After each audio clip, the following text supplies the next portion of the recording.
There are questions so vast, so disorienting, that they almost seem to fold reality in on itself when we dare to ask them.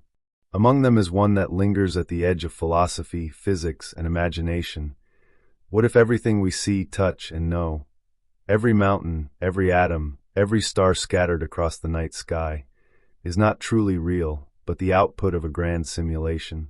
Imagine that the very ground beneath your feet, the warmth of the sun on your face, the memories you carry from childhood, and even the doubt rising in your mind right now as you hear these words are all artifacts, not of matter and energy, but of code and calculation.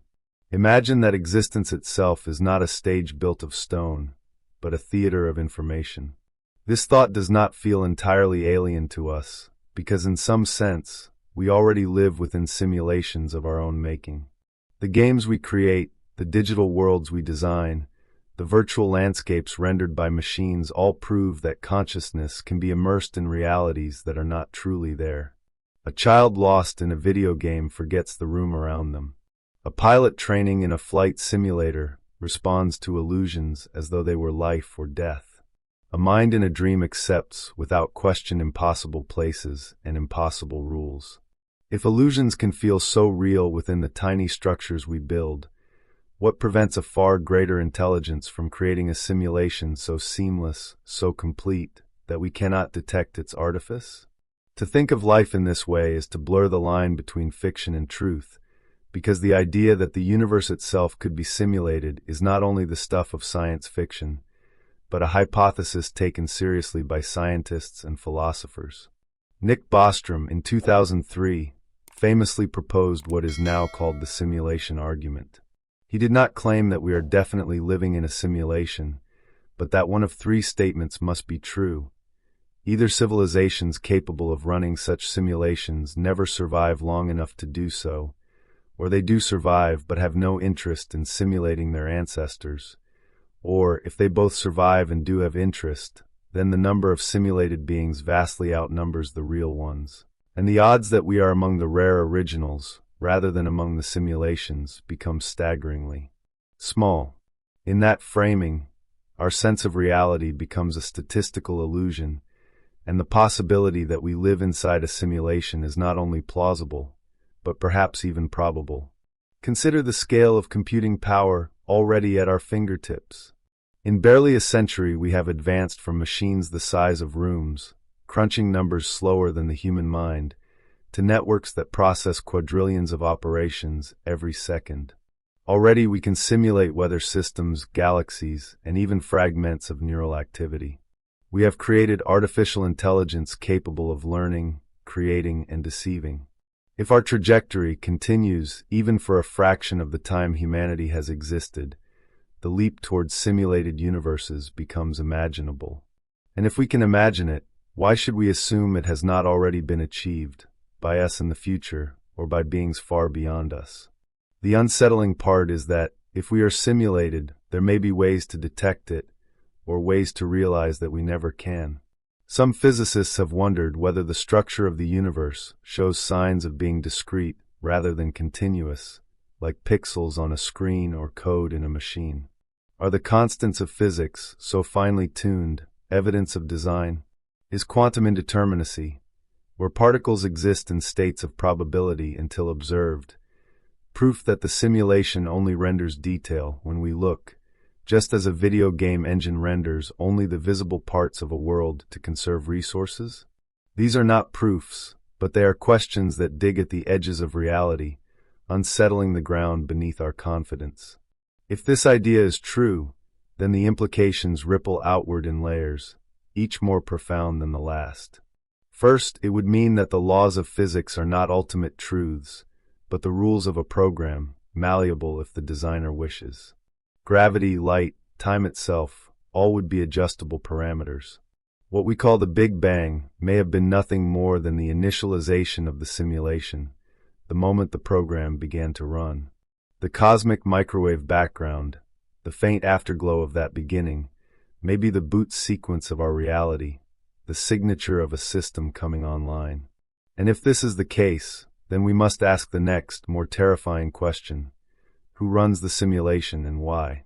Are we the experiments of scientists in some higher reality, studying our behavior across eons as we simulate cells or weather patterns in our laboratories? Are we the entertainment of beings far beyond us, a grand theater staged for their amusement? Are we training models for purposes we cannot imagine, a vast dataset feeding goals beyond our comprehension? Or are we ourselves the creators, lost within the nested layers of simulations upon simulations, forgetting that we once pressed the button that began this world? The thought is dizzying because it robs us of certainty. If everything is simulation, then meaning itself may be code. Morality, beauty, memory, these might not be eternal truths, but design choices, emergent properties of algorithms we cannot see. And yet, paradoxically, the possibility of simulation does not make these things less real to us. A simulated pain still hurts. A simulated love still shapes us. A simulated life is still a life.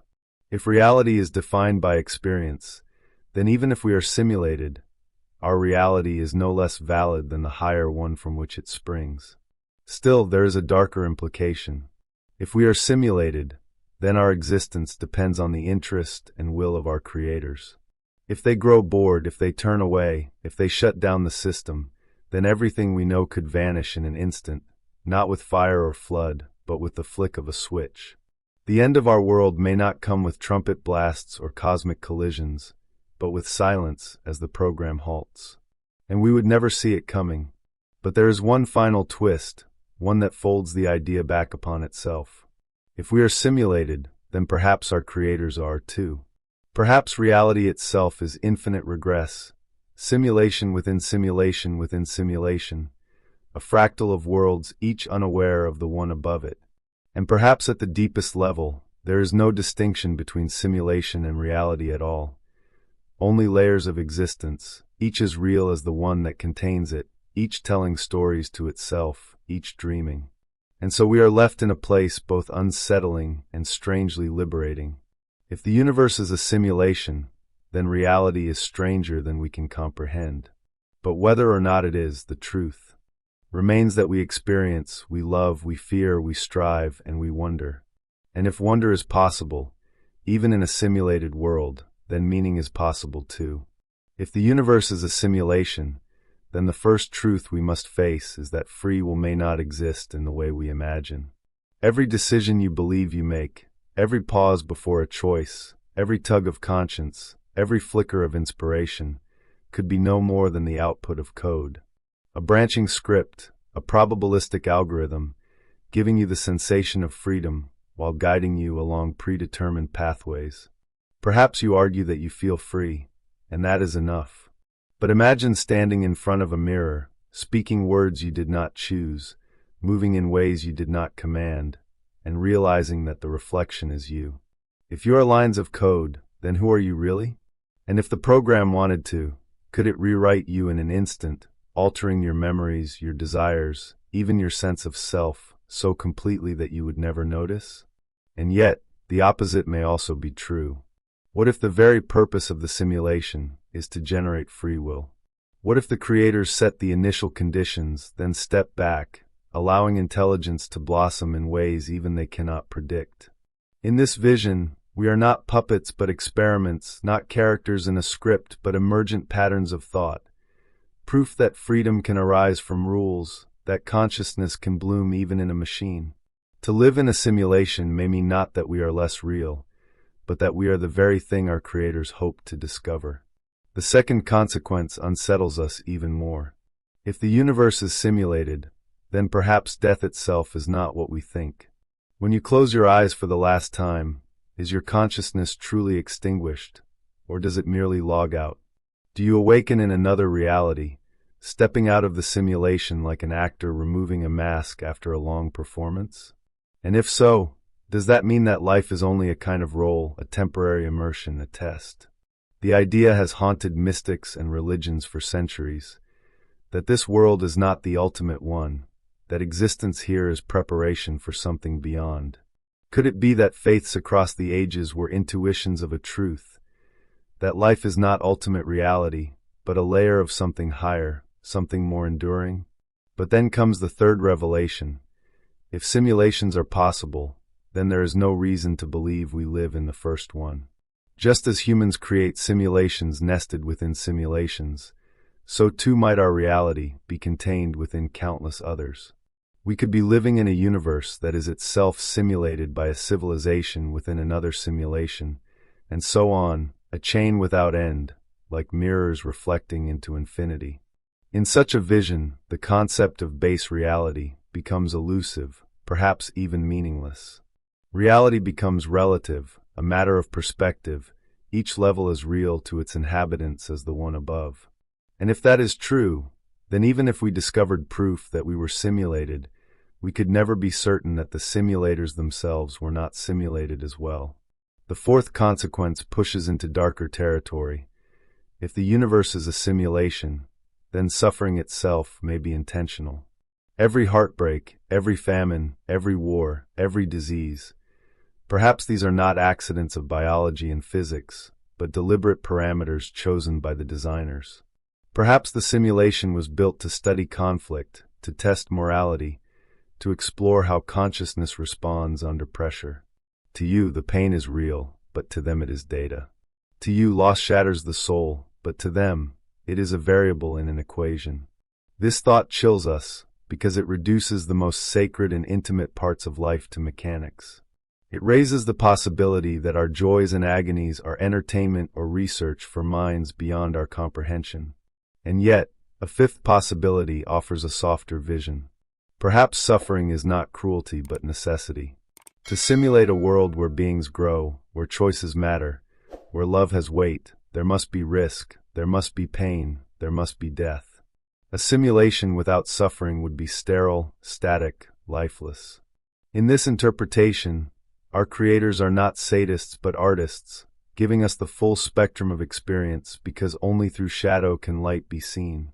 If this is so, then our world is not meaningless but profoundly purposeful, designed not for cruelty but for depth. The sixth consequence unsettles the very fabric of science. If the universe is a simulation, then our search for ultimate laws may be in vain, for what we call laws of physics may not be laws at all but simply coding choices. They may be optimized for efficiency, for elegance, or even for aesthetic preference. The speed of light, the strength of gravity, the ratio of fundamental constants. Perhaps these are not eternal truths but adjustable settings like sliders on a control panel. And if they can be adjusted, then perhaps they have been adjusted. Perhaps the anomalies we see in the cosmos, dark matter, dark energy, the accelerating expansion of the universe, are not mysteries of physics, but glitches, patches, updates. We may be studying not the eternal fabric of reality, but the quirks of software. The seventh consequence brings the most terrifying possibility of all. If we are simulated, then the simulation may not last forever. It may end abruptly without warning. Our creators may decide they have gathered enough data, or grown bored, or simply wish to repurpose the system. In that instant, all of history, all of memory, all of existence would vanish, not with a bang or a slow decline, but with the silent flick of a switch. The apocalypse may not come from war, or plague, or asteroid, but from termination. And the thought that we could end not with catastrophe, but with deletion, is perhaps the most unsettling of all. And yet, within that terror, there is a peculiar liberation. If the universe is a simulation, then permanence was never promised. We are temporary, fleeting, ephemeral.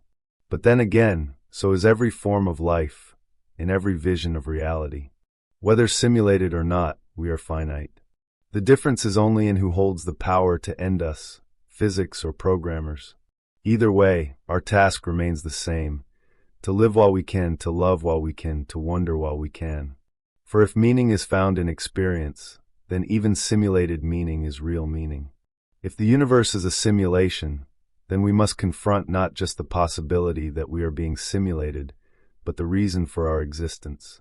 And as soon as we ask why, the story splits into multiple paths, each as plausible as it is unsettling. The first path is the path of the experiment. In this vision, we are not entertainment or art but research, data points in a colossal study. Our creators, whether biological beings, artificial intelligences, or something beyond either, have set the parameters of our world to observe the rise of life, the evolution of societies, the unfolding of intelligence. Perhaps they are testing the effects of different constants of physics, different arrangements of continents, different sequences of evolutionary chance. Perhaps there are countless universes running in parallel, each a variation, each a controlled trial. In this view, our wars, our loves, our triumphs and mistakes are not our own, but part of an endless array of scenarios. When we invent a new technology or wage a new kind of war, it is recorded as data.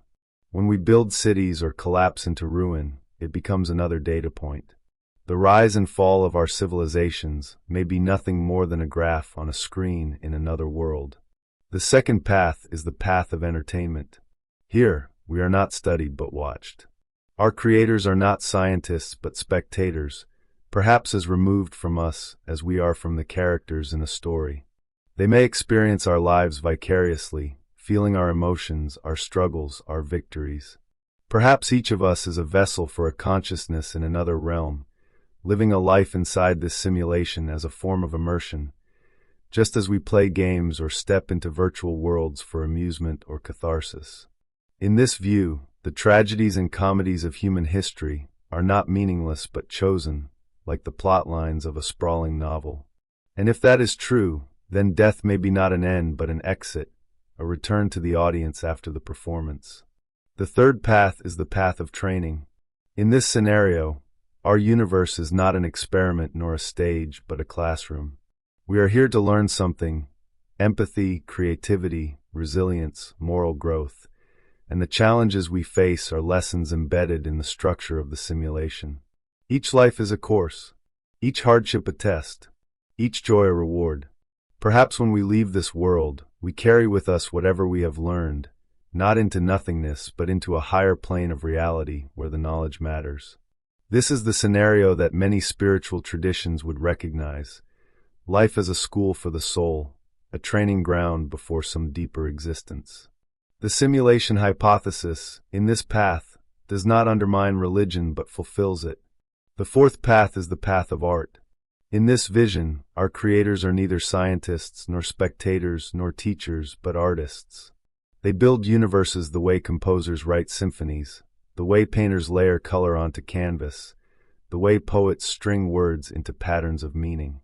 Our world, with its physics, its galaxies, its evolution, its suffering and beauty, is a work of art, perhaps the greatest work of art, precisely because it is alive, because it generates novelty, because it surprises even its creator. In this view, we are not data points but brushstrokes, not experiments but melodies. And to live is to participate in the creation of something beautiful, even if we cannot see the whole. The fifth path is the path of the prison. This is the bleakest vision. In it, our universe was not created for study, entertainment, training, or beauty, but as containment. We are here because we were placed here, confined in a simulation that acts as a cage. Perhaps our minds or souls committed acts that required exile. Perhaps we are dangerous or broken or unfinished. Perhaps the simulation is not a stage but a cell, a way to neutralize or rehabilitate us. This vision casts life in a chilling light. Our struggles, our limits, our mortality may not be natural but imposed, the walls of a jail we cannot see. The sixth path is stranger still. Perhaps the simulation was not built by beings outside it at all, but by us. Perhaps, in some far future, our descendants created a simulation of their own history so perfect that the inhabitants of that simulation, the people who think they are us, came to believe they were real. Perhaps we are that simulation. We are living memories of a world long gone, unaware that we are echoes. Our creators may not even be alive anymore. Their civilization may have collapsed. And yet the simulation runs on, its origin forgotten, its purpose lost. In this view, we are not experiments or prisoners or art. We are ghosts, endlessly reenacting a past we no longer understand. The seventh path is the most vertiginous of all. Perhaps there is no outside at all.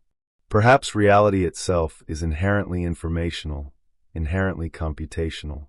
Perhaps everything that exists, at every level, is simulation, not because someone designed it, but because that is the nature of being. In this view, there is no creator, no audience, no outside world. There is only the infinite play of information, patterns that give rise to consciousness, consciousness that gives rise to worlds, worlds that give rise to patterns. We are not inside a simulation built by someone else. We are the simulation. And to ask what is real beyond it is to misunderstand what reality is. Each path spirals outward into its own universe of implications. In some, we are experiments. In others, we are students, actors, artworks, prisoners, ghosts, or patterns. In some, death is an exit. In others, it is erasure. In some, our creators are benevolent. In others, they are indifferent. In some, we are alone. In others, there are countless other simulations running alongside ours, each with its own inhabitants, each believing it is real. And yet, no matter which path we imagine, the question that lingers at the heart of it is the same. What does this mean for us now, in this moment? If the universe is a simulation, how should we live? Should we rebel against it, seeking to break free? Should we devote ourselves to finding proof, to catching a glimpse of the code behind the curtain? Should we try to communicate with our creators, sending messages into the fabric of reality, hoping for a reply? Or should we simply live, because whether real or simulated, our experiences are still ours, our choices still matter, our loves still shape us? These are not easy questions. They are not meant to be. They are the questions that sit at the edge of philosophy and science, the questions that stretch our minds beyond their comfort, the questions that make us feel small and vast at once. And perhaps that is their true power. Whether or not the universe is a simulation, asking the question forces us to see our world differently, to see ourselves differently. It cracks the shell of certainty, letting in a light from beyond. If the universe is a simulation, then every star you have ever seen, every hand you have ever held, every dream you have ever whispered to yourself in the quiet of night, might be written into lines of code. And yet, if those lines of code made you laugh, if they made you weep, if they gave you love and fear and wonder, then how can they be anything but real? What, after all, is reality? Is it matter, vibrating particles and energy fields? Is it consciousness, the inward flame that perceives? Or is it simply whatever moves you, whatever feels alive, whatever makes you believe? If the universe is a simulation, then the lesson may be not that life is fake, but that life is more than the material. It is the experience itself, the awareness of being, the fragile and immeasurable weight of existence. Perhaps that is the paradox. To discover that the universe is a simulation is not to discover that it is meaningless, but to discover that meaning lies not in the foundation of things, but in their unfolding. A sunset is no less beautiful because it is rendered. A song is no less moving because it is composed. A life is no less profound because it is part of a pattern. What matters is not the origin of the pattern, but the fact that it blooms here, now within you. And yet the question lingers, like a shadow at the edge of thought. If we are inside a simulation, should we seek to break free? Should we try to escape into whatever lies beyond? Or should we remain within, knowing that freedom might not be out there but in here, in the way we choose to live, even inside the code? The prison may not be the simulation, it may be our fear of it, and the key may not be to escape, but to awaken. For some, the idea of a simulated universe is terrifying. For others, it is comforting. But perhaps the truth lies in a place that transcends both fear and comfort. To live in a simulation is to live in a story, a grand and intricate narrative spun from rules and randomness. But to be aware of it, to question it, to stand at the edge of your own existence and ask, what if this is not all there is? That is something no simulation can fake. That is consciousness. That is wonder. That is you. And maybe that is the point. Maybe the creators, whether they are beings of flesh, of machine, or of something beyond imagining, are not watching our wars or our cities or our science most closely. Maybe what they are watching is this: the moment when a consciousness becomes aware of itself, when it turns inward and outward at once and asks the impossible question, what is real? If so, then in this very act of wondering, you are fulfilling the deepest purpose of the simulation. You are doing the one thing no line of code can predict. You are choosing to seek. So let us leave the question unresolved. Let us stand together in this liminal space, between certainty and doubt, between reality and illusion, between science and story. For whether the universe is a simulation or not, the fact remains, you are here now, alive, awake enough to ask the question. And that, in itself, is extraordinary. If this journey has stirred something within you, if it has opened a door you did not know was there, then consider stepping further with us. For every question answered gives birth to 1,000 more. Every path we follow branches into others stranger still.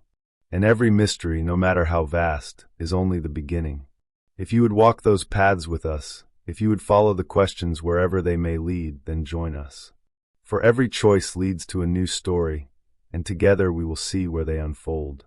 The universe may be a simulation, or it may not. But in the end, the truth is this.